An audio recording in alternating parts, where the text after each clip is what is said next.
ሰላም የቻናሌ ቤተሰቦች፣ ዛሬ ደግሞ እጅግ በጣም አጓጊና ልብ አንጠልጣይ የሆነውን አዲሱን ክፍል ይዤላችሁ ቀርቤያለሁ። በዛሬው ቪዲዮአችን ደግሞ አዝራና ከድር እንዴት ፍቅር እንደጀመሩ፣ ፌሊዝ ደግሞ የባሏን ድብቅ ሚስጥር ሲማግጥ የምትደርስበትን እንዲሁም ደግሞ የዚያና የአፊፌ ያልተጠበቀ መቀራረብ ምን ሊያስከትል እንደሚችል በዝርዝር እናያለን። ውድ ተመልካቾቼ ይህንን ቪዲዮ ላይክ እያደረግን እንጀምረው ላለው ቀጥታ ወደ ቪዲዮ ደግሞ የምናመራ ይሆናል።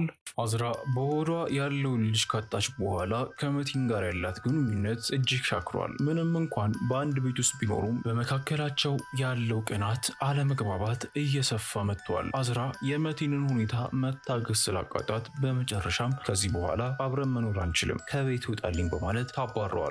መቲን ሊያረጋጋት ይሞክርም፣ እሷ ግን ፊቷን አዙራበታለች። በሌላ በኩል ደግሞ ጉልተን አስገራሚ ውሳኔ ላይ ደርሳለች። እስከዛሬ ስታየው የነበረው የህመምና የእብደት ባህሪ ሙሉ በሙሉ በመተው ቤተሰቧ ፊት ቀርባ ጤናማ ህይወቷን እንደምትቀጥል ታሳውቃለች። ከዚህ በኋላ ምንም አይነት መድኃኒት አልወስድም፣ ራሴን አግኝቼዋለሁ ስትል፣ በሌላ በኩል ደግሞ አቲፍ ከህመሙ አገግሞ ወደ ውጪ ሲወጣ አንድ ያልጠበቀውን ትዕይንት ይመለከታል። ዚያ እና የድሮ ፍቅሩ አፊፌ እጅ ለእጅ ተያይዘው በቅርበት ሲያወሩ ያያል። ይህንን ሲያይ በአቲፍ ልብ ውስጥ ከፍተኛ የቅናት ስሜት ይፈጠራል። የድሮ ፍቅሩ ያገረሸበት ይመስላል። አሁን ደግሞ ወደ ፊሊዝ አሳዛኝ ክስተት እንለፍ። ፊሊዝ ባሏ ኢዜት ከሌላ ሰው ጋር ድብቅ ግንኙነት እንዳለው ስለጠረጠረች መከታተል ትጀምራለች። ኢዜትና ታንሱ ካፌ ውስጥ ነው ተቀጣጥረው በሚገናኙበት ሰዓት ላይ ፊሊዝ ከሩቅ ሆና ሁኔታቸውን በካሜራዋ ታነሳለች።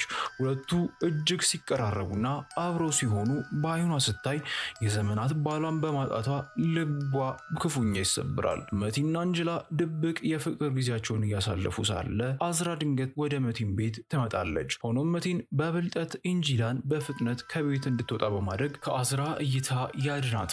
በዚህ ሁሉ ጥንቅጥ ውስጥ አዝራ መጽናኛ ፍለጋ ወደ ከድር ቤት ትሄዳለች። ከድርም በሐዘን የተጎዳችውን አዝራን ሊያረጋጋት ሞክሮ ሲያቅፋት ድንገት የከድር እናት ትመጣና ይህንን ትዕይንት ታያለች።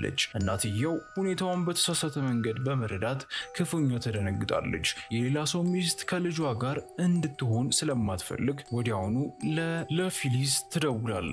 ፊሊዝም በፍጥነት መታ አዝራን እየጎተተች ከቤት ስታስወጣት ከድርን ደግሞ ከልጇ እንዲርቅ አጥብቃ ታስጠነቅቋለች። ትዕይንቱ በዚያ ያበቃም። ፊሊዝ አዝራን ከወሰደቻት በኋላ በሌላ ጊዜ አዝራ ተመልሳ ወደ ከድር ቤት ትመጣለች። በሩን ከፍታ ከገባች በኋላ ከድር በጣም ወዳለው በማለት በስሜት ትጠመጥምበታለች። ነገር ግን ተመልካቾቼ ይህ ሁሉ የከድር ህልም እንጂ በእውን የተፈጠረ አልነበረም። ከድር ከድንገት ከእንቅልፉ ሲነቃ ነገሩ ሁሉ የሀሳብ መሆኑን ይረዳል። በእውነተኛውስ ምን ሊፈጠር ይችላል? አዝራ መቲን ትታ ወደ ከድር ትመጣ ይሆን? እሱን አብረን የምንመለከት ይሆናል። የዛሬው ክፍል ይህንን ይመስላል። ለዚህ ቻናል ደግሞ አዲስ የሆናችሁ ሰዎች ካላችሁ ይህንን ቻናል ሰብስክራይብ በማድረግ ተቀላቀሉን እላለሁ። በቀጣይ እስከምንገናኝ ድረስ ቸር ቆዩልኝ።